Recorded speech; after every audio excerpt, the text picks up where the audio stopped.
নমস্কাৰ এই মুহূৰ্তত অসমৰ প্ৰত্যেকগৰাকী জনসাধাৰণলৈ দিবলৈ ওলাইছোঁ ডাঙৰ খবৰ আহি গ'ল 15 আগষ্ট অহা 15 আগষ্ট তাৰিখৰ ভিতৰত কৰিব লাগিব এখন বিশেষ কাম তো কি কাম কৰিব লাগিব আপোনালোকে যদি বিস্তাৰিত জানিব বিচাৰে অনুগ্ৰহ কৰি ভিডিঅটো স্কিপ নকৰি প্ৰথমৰ পৰা শেষলৈ চাই থাকিব লগতে মোৰ চেনেলত নতুন হলে চেনেলটো সাবস্ক্ৰাইব কৰি মোৰ লগত থাকিব তো বলক ভিডিঅটো আৰম্ভ কৰি এতিয়া আমি বিস্তাৰিত জানিলো যে অহা 15 আগষ্ট তাৰিখ উপলক্ষে কি কৰিব লাগিব লগতে অসম চৰকাৰৰ লগতে ভাৰত চৰকাৰে কি কৰিবলৈ আহ্বান জনাইছে আপোনালোকক বিস্তাৰিত এতিয়া জনাইছো অনুগ্ৰহ কৰি ভিডিঅটো স্কিপ নকৰি প্ৰথমৰ পৰা শেষলৈ চাই থাকিব তো আপোনালোকে মোবাইল স্ক্ৰীনত চাব পাৰিছে বিজেপি আসাম প্ৰদেশৰ ফালৰ পৰা এনেকুৱা এখন আপডেট ইতিমধ্যে আমাৰ হাতত আহি পৰিছে তো ইয়াতে কি লিখা আছে প্ৰথমে পঢ়ি শুনাই দিছো তো ইয়াতে লিখা আছে হৰ ঘৰ তিৰংগা অভিযানত যোগদান কৰক আৰু ভাৰতৰ ঐক্য আৰু স্বাধীনতা উদযাপন কৰক ইয়াৰ পিছত আৰু কি কোৱা হৈছে আপোনালোকক পঢ়ি শুনাই দিছো তো ইয়াৰ পিছত আৰু কোৱা হৈছে আহক অহা 13 পৰা আৰম্ভ কৰি 15 আগষ্টলৈ আমাৰ বাগৃহসমূহত তিৰংগাৰে সজাই তুলো হৰ ঘৰ তিৰংগা অভিযানত যোগদান কৰক আৰু ভাৰতৰ ঐক্য আৰু স্বাধীনতা উদযাপন কৰক তো ভাৰত চৰকাৰে 2024 চনৰ বাবে নতুনকৈ আৰম্ভ কৰিছে হৰ ঘৰ তিৰংগা তো হৰ ঘৰ তিৰংগাৰ অধীনত আপোনালোকে কিন্তু নিজৰ নিজৰ ঘৰত এখন তিৰংগা উত্তোলন কৰি সেইখন তিৰংগাৰ লগত এখন সেলফি উঠি অনলাইনত আপলোড কৰিব লাগিব তো আপুনি এজন সচেতন নাগৰিক হিচাপে এই কামটো কৰা অত্যন্ত প্ৰয়োজনীয় তো আপোনালোকে যদি অহা 15 আগষ্ট তাৰিখৰ পূৰ্বে হৰ ঘৰ তিৰংগাত আবেদন কৰি এখনকৈ জাতীয় পতাকাৰ লগত সেলফি উঠি আপলোড কৰিব বিচাৰে তেন্তে কেনেকৈ কৰিব এতিয়া আপোনালোকক বিস্তাৰিত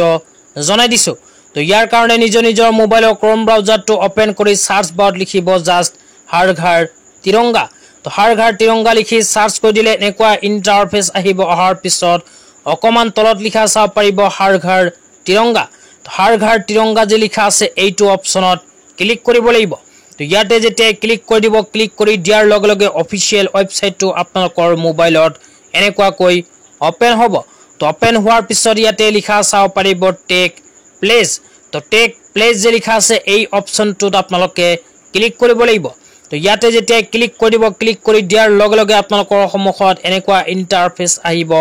অহাৰ পিছত স্ক্ৰল ডাউন কৰি অকমান তলত আহিব স্ক্ৰল ডাউন কৰি অকমান তলত আহিলে ইয়াতে আকৌ লিখা চাব পাৰিব টেক প্লেস তো টেক প্লেস যে লিখা আছে ইয়াতে আপোনালোকে আকৌ ক্লিক কৰিব তো ইয়াতে ক্লিক কৰি দিয়াৰ লগে লগে এনেকুৱা ইন্টাৰফেস আহিব অহাৰ পিছত ইয়াতে প্ৰথমে নিজৰ নাম লিখিব তাৰ পিছত মোবাইল নম্বৰ দিব তাৰ পিছত লিখা চাব পাৰিব ষ্টেট তো ষ্টেট যে লিখা আছে ইয়াতে ক্লিক কৰি 4 নম্বৰত আসাম যে লিখা আছে আসামৰ ওপৰত ক্লিক কৰি দিব ক্লিক কৰি দিয়াৰ পিছত অকমান তলত আকৌ লিখা চাব পাৰিব টেক প্লেস তো টেক প্লেস অপচনত ক্লিক কৰি দিলে কিন্তু আপোনালোকৰ ফাইনালি ৰেজিষ্ট্ৰেচনখন হৈ যাব তো ৰেজিষ্ট্ৰেচনখন কৰাৰ পিছত আপোনালোকে নিজৰ ঘৰত এখন জাতীয় পতাকা উত্তোলন কৰি সেইখন পতাকাৰ লগত এখন সেলফি উঠিব তো নিজৰ মোবাইলত এখন সেলফি উঠিব সেলফিটো উঠাৰ পিছত ইয়াতে লিখা চাব পাৰিব ব্ৰাউজ ফাইল তো ব্ৰাউজ ফাইল যে লিখা আছে এইটো অপচনত ক্লিক কৰি দিব ইয়াতে যেতিয়া ক্লিক কৰি দিব ক্লিক কৰি দিয়াৰ লগে লগে আপোনালোকৰ নিজৰ মোবাইলৰ গ্যালাৰীটো ওপেন হ'ব তো গ্যালাৰীটো ওপেন হোৱাৰ পিছত আপোনালোকে যোনখন ফটো উঠিছে সেই ফটোখন ইয়াতে সিলেক্ট কৰিব তো ফটোখন সিলেক্ট কৰাৰ পিছত আপোনালোকক দেখুৱাই আছো কি কৰিব লাগিব তো ফটোখন সিলেক্ট কৰাৰ পিছত আপোনালোকৰ সন্মুখত এনেকুৱাকৈ এখন ইন্টাৰফেস আহি যাব অহাৰ পিছত স্ক্ৰল ডাউন কৰি অকমান তলত আহিলে লিখা চাব পাৰিব সাবমিট যে লিখা আছে সাবমিট অপচনত ক্লিক কৰিলে কিন্তু ফাইনালি আপোনালোকৰ